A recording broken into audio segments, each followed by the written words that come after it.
കർക്കിടക മാസത്തിൽ ഉണ്ടാക്കിയെടുക്കുന്ന നല്ലൊരു അടിപൊളി ഹെൽത്തി ആയിട്ടുള്ളൊരു റെസിപ്പിയാണ് കേട്ടോ. ഇത് രോഗപ്രതിരോധ ശക്തി വർദ്ധിപ്പിക്കുന്നതിന് നമ്മുടെ വീടുകളിലൊക്കെ പണ്ട് കാലത്തൊക്കെ ഉണ്ടാക്കി വെക്കുന്ന ഒരു റെസിപ്പിയാണ്. ഒരുപാട് ഇൻഗ്രീഡിയൻസിൻ്റെ ഒന്നും ഒരു ആവശ്യമില്ല കേട്ടോ. അപ്പോൾ നമുക്ക് എളുപ്പത്തിൽ ഇതെങ്ങനെയാണ് ഉണ്ടാക്കുന്നതെന്ന് നോക്കാം. വീഡിയോയിലേക്ക് പോകാം. അതിനുവേണ്ടി ഞാൻ ചൂട് കട്ടിയുള്ള ഒരു പാത്രം എടുത്തിട്ടുണ്ട്. അതിലേക്ക് 1 കപ്പ് കപ്പലണ്ടിയാണ് എടുത്തിരിക്കുന്നത്. ഇത് കഴുകി ക്ലീൻ ചെയ്ത കപ്പലണ്ടിയാണ്, വെള്ളമൊക്കെ മാറ്റിയ കപ്പലണ്ടിയാണ്. അതൊന്ന് നമുക്കിതിനകത്തേക്ക് ഇട്ടിട്ട് ഒന്ന് റോസ്റ്റ് ചെയ്ത് നമുക്ക് ആദ്യം തന്നെ എടുത്തു കൊടുക്കാം. അപ്പോൾ ഇത് റോസ്റ്റായി വരുമ്പോഴേക്കും ഇതിൻ്റെ തൊലിയൊക്കെ ഒന്ന് ജസ്റ്റ് ഒന്ന് അടന്നു വരും. ആ ഒരു സമയമാകുമ്പോൾ നമുക്കറിയാൻ പറ്റും ഇത് നന്നായിട്ട് റോസ്റ്റായി എന്നുള്ളത്. ഇത് ആറിയതിന് ശേഷം ജസ്റ്റ് നമ്മുടെ കൈ കൊണ്ടൊന്ന് പ്രസ് ചെയ്ത് കൊടുത്തു കഴിഞ്ഞാൽ ഇത് നന്നായിട്ട് ഇതിൻ്റെ തൊലിയൊക്കെ ഒന്ന് അടന്നു വന്നോളും. അപ്പോൾ ഇത് നന്നായിട്ട് ഫ്രൈ ആയിട്ടുണ്ട്. ഞാനിതെടുത്ത് മാറ്റി വെക്കുന്നുണ്ട്. ഇനി ഇതേ പാനിലേക്ക് തന്നെ നമുക്ക് എള്ള് ചേർത്ത് കൊടുക്കണം. 1.5 കപ്പ് എള്ള് ഞാൻ കഴുകി ക്ലീൻ ചെയ്തെടുത്തതാണ്. ഒരു 3 പ്രാവശ്യം കഴുകി ഇതിൻ്റെ മണ്ണൊക്കെ കളഞ്ഞ് ക്ലീൻ ചെയ്തെടുത്തതാണ്. അപ്പോൾ ഒട്ടും വെള്ളമില്ലാതെയാണ് അരിപ്പയിലേക്കിട്ട് ഞാൻ ഇതിൻ്റെ വെള്ളം മാറ്റിയെടുത്തതാണ്. അതും ഞാനിതുപോലെ ഫ്രൈ ചെയ്ത് എടുക്കുന്നുണ്ട്. അപ്പോൾ ഇത് ഫ്രൈ ചെയ്യുമ്പോൾ ഇത് നമുക്ക് നന്നായിട്ട് അറിയാൻ പറ്റും. ഈ എള്ളൊക്കെ നന്നായിട്ട് ഫ്രൈ ആയി കഴിയുമ്പോഴേക്കും നല്ലവണ്ണം പൊട്ടി വരും. ആ ഒരു സമയമാകുമ്പോൾ നമുക്ക് മനസ്സിലാകും ഈ എള്ള് നന്നായിട്ട് റോസ്റ്റായിട്ടുണ്ട്. കണ്ടോ, ഈ ഒരു ശബ്ദമാകുമ്പോഴേക്കും നമ്മുടെ എള്ള് നല്ലവണ്ണം റോസ്റ്റായി കിട്ടിയിട്ടുണ്ട്. നമുക്കിത് പാത്രത്തിൽ നിന്ന് മാറ്റാം. അപ്പോൾ ഇനി ഇതിനു വേണ്ടി ഞാൻ ഇതുപോലെ 350 ഗ്രാം ചക്കരയാണ് എടുത്തിരിക്കുന്നത്. അപ്പോൾ അതിലേക്ക് കുറച്ച് വെള്ളം ഒഴിച്ചിട്ട് നമുക്കതൊന്ന് ഉരുക്കിയെടുക്കാം.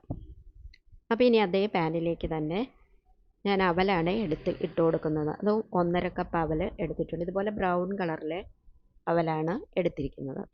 അപ്പോൾ എപ്പോഴും നമ്മൾ ഈ റെസിപ്പിക്ക് നമ്മൾ ബ്രൗൺ അവൽ തന്നെ എടുക്കാൻ നോക്കുക. വെളുത്ത അവലല്ല എടുക്കാനുള്ളത്, ബ്രൗൺ കളറിലെ അവലാണ് എടുക്കുന്നത്. അതും കൂടെ ഒന്ന് റോസ്റ്റ് ചെയ്ത് നമുക്ക് എടുത്തു കൊടുക്കാം. അപ്പോൾ ഇതൊന്ന് റോസ്റ്റ് ആയിട്ടുണ്ട്. ഇത് അവൽ റോസ്റ്റായെന്ന് മനസ്സിലാകുന്നത് അവലൊന്ന് ചുരുങ്ങി വരും. അതുപോലെ തന്നെ നമ്മൾ ഈ കൈ കൊണ്ട് എടുക്കുമ്പോഴത്തേക്കും നന്നായിട്ട് പൊടിഞ്ഞും വരും. ആ ഒരു സമയമാകുമ്പോൾ നമുക്കിത് മാറ്റി കൊടുക്കാം. ഇനി നമുക്ക് തേങ്ങയാണ് എടുക്കുന്നത്. ഞാൻ വേറൊരു പാനിലേക്ക് കുറച്ച് തേങ്ങ ചേർത്ത് കൊടുക്കുന്നുണ്ട്. അത് 3/4 കപ്പ് തേങ്ങയാണ് ഞാൻ എടുത്തിരിക്കുന്നത്. അതുകൂടെ ചേർത്തിട്ട് ഇതിൻ്റെ വെള്ളമയം ഒന്ന് നമുക്ക് മാറ്റിയെടുക്കണം. അതായത് ഒന്ന് റോസ്റ്റ് ചെയ്ത് എടുക്കണം. ബ്രൗൺ കളറൊന്നും ആവണ്ട, അല്ലാതെ തന്നെ വെള്ളമയം മാറ്റിയെടുത്തിട്ട് ജസ്റ്റ് ഒന്ന് കളറ് മാറി വരുമ്പോഴേക്കും വരെ നമുക്കിതൊന്ന് റോസ്റ്റ് ചെയ്ത് നമുക്ക് എടുക്കാം. അപ്പോൾ ഈ തേങ്ങയുടെ കളറൊക്കെ ഒന്ന് ചേഞ്ചായി വന്നിട്ടുണ്ട്.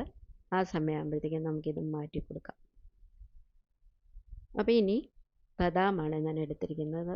1/2 കപ്പ് ബദാമാണ് എടുത്തിരിക്കുന്നത്. ഇത് ഞാൻ കഴുകി എടുത്തതാണ്.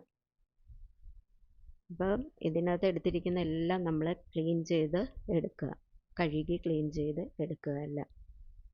അപ്പോൾ ഇതും നന്നായിട്ട് റോസ്റ്റ് ചെയ്തെടുക്കുക. അപ്പോൾ ഇത് റോസ്റ്റ് ചെയ്തെടുത്ത് കഴിഞ്ഞതിന് ശേഷം ഞാനിതൊന്ന് ആറിയതിന് ശേഷം മിക്സിയുടെ ജാറിലിട്ടതൊന്ന് നന്നായിട്ട് പൊടിച്ചെടുക്കുന്നുണ്ട്. അതിൻ്റെ കൂടെ ഈ തേങ്ങ കൂടിയിട്ട് ഞാൻ പൊടിച്ച് എടുക്കുന്നുണ്ട് കേട്ടോ. അപ്പോൾ ഇതേ നോക്കൂ, നമ്മുടെ കപ്പലണ്ടിയുടെ തൊലിയൊക്കെ നന്നായിട്ട് പോയിട്ടുണ്ട്. അത് ഞാനിതുപോലൊരു പാത്രത്തിലേക്ക് മാറ്റി വെച്ചിട്ടുണ്ട്. ഇനി നമുക്ക് ആദ്യം എടുത്ത പാത്രത്തിൽ തന്നെ, അതായത് ആ ചീനിച്ചട്ടിയിലേക്ക് തന്നെ നമുക്ക് ചക്കര ഉരുക്കിയത് നമുക്കൊന്ന് അരിച്ചെടുക്കാം. അത് ഇതുപോലെ ഞാൻ മൊത്തമായിട്ട് അരിച്ച് എടുത്തിട്ടുണ്ട്. ഇനി ഇതിലേക്ക് ആദ്യം ഞാൻ കപ്പലണ്ടിയാണ് ചേർക്കുന്നത്. അത് ചേർത്തിട്ട് ഒന്ന് മിക്സാക്കി കൊടുത്തതിന് ശേഷം ഇനി ഇതിലേക്ക് നമുക്ക് അവൽ ചേർത്ത് കൊടുക്കാം. അത് ഓരോരുത്തരുടെ സൗകര്യം പോലെ അവലോ എള്ളോ ഒക്കെ ചേർക്കാം കേട്ടോ. ഞാൻ ആദ്യം അവൽ ചേർത്തതേ ഉള്ളൂ. അപ്പോൾ അവൽ നമ്മൾ ചേർക്കുമ്പോൾ ഒന്ന് ഇതുപോലെ കൈ കൊണ്ടൊന്ന് പൊടിച്ച് ചേർത്ത് കൊടുക്കുക. അതുകൂടെ ചേർത്തിട്ട് ഇത് ഒന്ന് നന്നായിട്ട് ഇളക്കി യോജിപ്പിക്കാം. അപ്പോൾ ഇനി തീയൊന്നും കത്തിക്കേണ്ട യാതൊരു ആവശ്യമില്ല കേട്ടോ. ഇത് നന്നായിട്ട് ഞാൻ ഇളക്കി എടുത്തിട്ടുണ്ട്. ഇനി നമ്മൾ ഇതിനകത്തേക്ക് നമ്മുടെ എള്ള് ചേർത്ത് കൊടുക്കാം. എള്ളും കൂടെ ചേർത്ത് ഇത് നമുക്ക് വീണ്ടും ഒന്ന് ഇളക്കി കൊടുക്കാം. എളുപ്പത്തിലുണ്ടാക്കുക. ഇത് കാണുമ്പോൾ തന്നെ അറിയാമല്ലോ നിങ്ങൾക്ക്. ഈ സാധനങ്ങളെല്ലാം നമ്മളെടുത്ത് കഴുകി വെച്ചാൽ മതി. പെട്ടെന്ന് നമുക്ക് ഉണ്ടാക്കിയെടുക്കാം. അപ്പോൾ അതും ചേർത്ത് ഞാനൊന്ന് ഇളക്കി കൊടുത്തിട്ടുണ്ട്. ഇനി നമ്മളിതിലേക്ക് ചേർത്ത് കൊടുക്കേണ്ടത് തേങ്ങയും നമ്മുടെ ബദാമുമാണ്. അപ്പോൾ അത് രണ്ടും ഞാൻ മിക്സിക്കകത്തിട്ടൊന്ന് പൊടിച്ചെടുത്തിട്ടുണ്ട്. അത് രണ്ടും കൂടെ നമുക്ക് ഇതിനകത്തേക്ക് ചേർത്ത് കൊടുക്കാം. അതും കൂടെ ചേർത്തിട്ട് വേണമെന്നുണ്ടെങ്കിൽ തേങ്ങ അങ്ങനെ തന്നെ ഡയറക്റ്റ് ചേർത്ത് കൊടുക്കാം കേട്ടോ. ഞാനിപ്പോൾ ഇങ്ങനെ ചേർത്തുന്നേ ഉള്ളൂ. അപ്പോൾ അതും കൂടെ ചേർത്തിട്ട് ഞാനിത് നന്നായിട്ട് ഇളക്കി കൊടുക്കുന്നുണ്ട്. ഇനി നമ്മൾ ഇതിനകത്തേക്ക് ഈ സമയത്ത് വേണമെന്നുണ്ടെങ്കിൽ നെയ്യ് ചേർക്കാം. 1 സ്പൂണോ 1.5 സ്പൂണോ നെയ്യ് ചേർക്കാം. ഞാൻ ലാസ്റ്റ് ചേർക്കുന്നുള്ളൂ. ഇനി ഇതിലേക്ക് നമ്മൾ കുറച്ച് ഏലക്കാപ്പൊടിയും ചുക്കുപൊടിയും കൂടെ നമുക്ക് ചേർത്ത് കൊടുക്കാം. അതൊക്കെ അവരവരുടെ ഇഷ്ടത്തിനനുസരിച്ച് ചേർക്കാം കേട്ടോ. വേണമെന്നുണ്ടെങ്കിൽ 1 സ്പൂണൊക്കെ ചേർക്കാം. ഞാൻ ഒരു 1/2 സ്പൂൺ വീതമാണ് ഞാൻ ചേർത്തിരിക്കുന്നത്. അതിനുശേഷം നന്നായിട്ടൊന്ന് മിക്സ് ചെയ്ത് കൊടുത്തിട്ടുണ്ട്. ഇനി ഇതിലേക്ക് ലാസ്റ്റ് ചേർക്കുന്നത് നെയ്യാണ്. നെയ്യ് 1 സ്പൂൺ ഞാനിതുപോലെ ചേർക്കുന്നുണ്ട്. അതിനുശേഷം നമുക്ക് വീണ്ടും ഒന്നുകൂടെ നന്നായിട്ട് ഇളക്കി കൊടുക്കാം. അപ്പോൾ ഇതെല്ലാം ഇളക്കി മിക്സ് ചെയ്ത് കുറച്ച് നേരം ഇതിൻ്റെ ചൂടൊക്കെ ആറിക്കഴിഞ്ഞാൽ നമുക്കൊരു ബോട്ടിലിനകത്തേക്ക് എടുത്ത് വെച്ച് സൂക്ഷിക്കാം. ഡെയിലി നമുക്ക് കുറേശ്ശെ എടുത്ത് കഴിക്കാം. എല്ലാവർക്കും പറ്റുന്ന ഒരു ഹെൽത്തി ആയിട്ടുള്ളൊരു റെസിപ്പിയാണ്.